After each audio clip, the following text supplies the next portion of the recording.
बेटा बनकर, बेटी बनकर, दामाद बनकर और बहू बनकर कौन आता है जिसका तुम्हारे साथ कर्मों का लेना देना होता है। लेना देना नहीं होगा तो नहीं आएगा। एक फौजी था, उसके माँ नहीं, बाप नहीं, शादी नहीं, बच्चे नहीं, भाई नहीं, बहन नहीं, अकेला ही कमा कमा के फौज में जमा करता जा रहा था। तो थोड़े दिन में एक सेठ जी जो फौज में माल सप्लाई करते थे, उनसे उनका परिचय हो गया और दोस्ती हो गई। सेठ जी ने कहा, जो तुम्हारे पास पैसा है वो उतने के उतने ही पड़ा है, तुम मुझे दे दो, मैं कारोबार में लगा दूँ तो पैसे से पैसा बढ़ जाएगा, इसलिए तुम दे दो। फौजी ने सेठ जी को पैसा दे दिया। सेठ जी ने कारोबार में लगा दिया। कारोबार उनका चमक गया, खूब कमाई होने लगी, कारोबार बढ़ गया।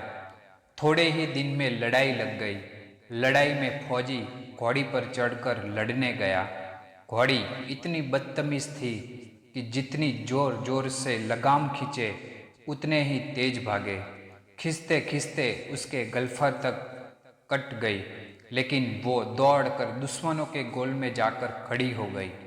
दुश्मनों ने वार किया, फौजी भी मर गया, घोड़ी भी मर गई।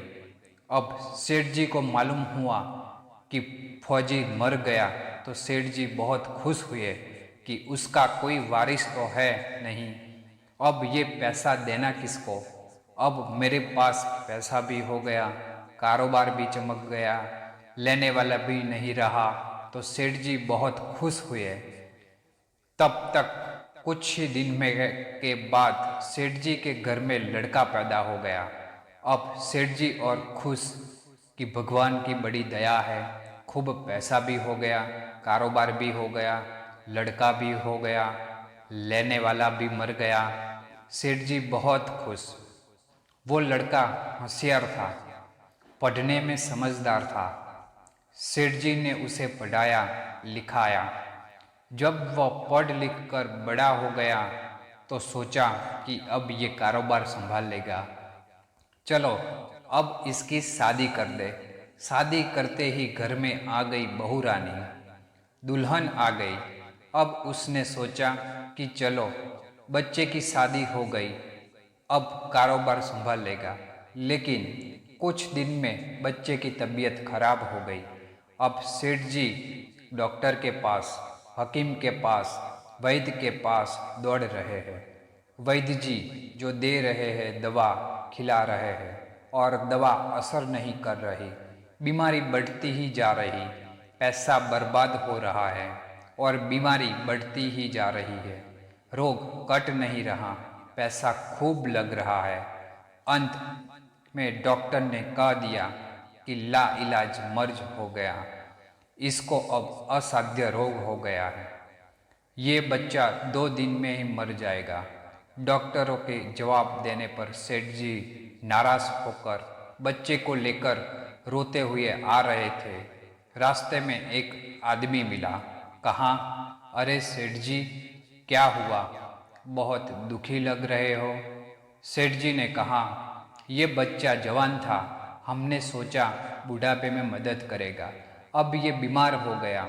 शादी होते ही हमने इसके लिए खूब पैसा लगा दिया, जिसने जितना मांगा उतना दे दिया, लेकिन आज डॉक्टरों ने जवाब दे दिया, अब ये बचेगा नहीं, असाध्य रोग हो गया, ला इलाज मर्ज है, अब ले जाओ घर, 2 दिन में मर जाएगा।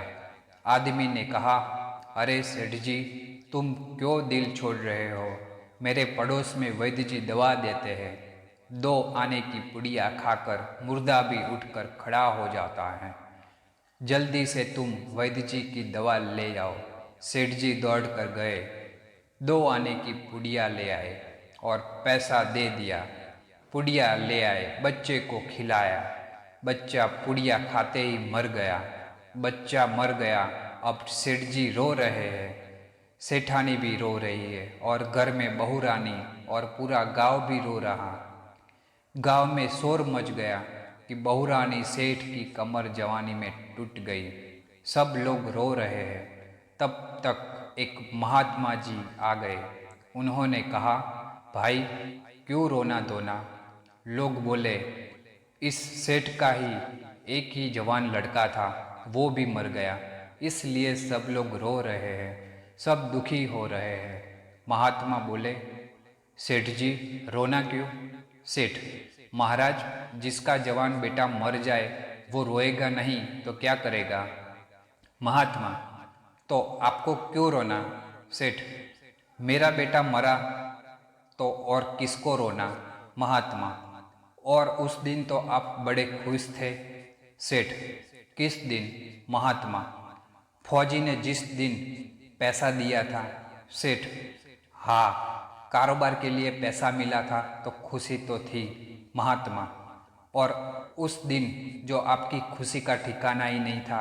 सेठ, किस दिन। महात्मा, अरे जिस दिन फौजी मर गया, सोचा कि अब तो पैसा भी नहीं देना पड़ेगा, माल बहुत हो गया, कारोबार खूब चमक गया, अब देना भी नहीं पड़ेगा, बहुत खुश थे।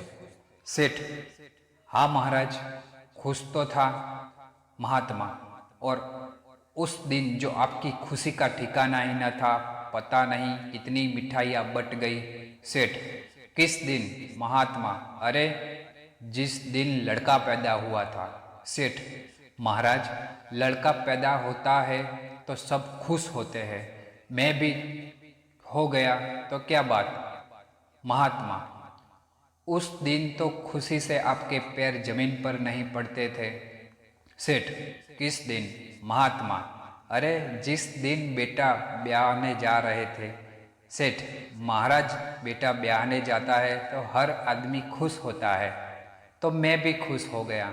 महात्मा, तो जब इतनी बार खुश हो गए तो जरा सी बात के लिए रो क्यों रहे हो।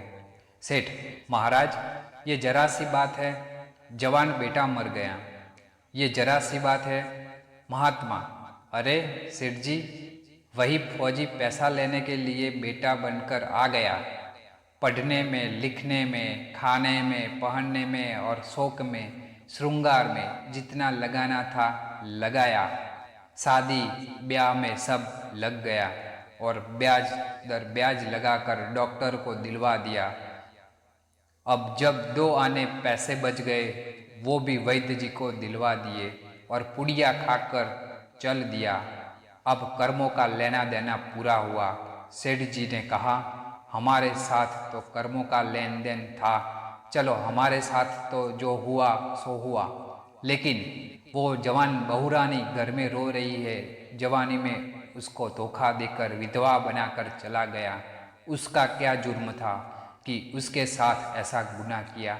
महात्मा बोले, वाह, यह वही घोड़ी है जिसने जवानी में उसको धोखा दिया, इसने भी जवानी में उसको धोखा दे दिया। वैद्य शास्त्र व पुराणों के साथ साथ सभी साधु संतों का कहना है कि यह संसार कर्मों का लेखा जोखा है। इसमें भी जो जीव चैतन्य है वो समझदारी से भवसागर हो जाएगा।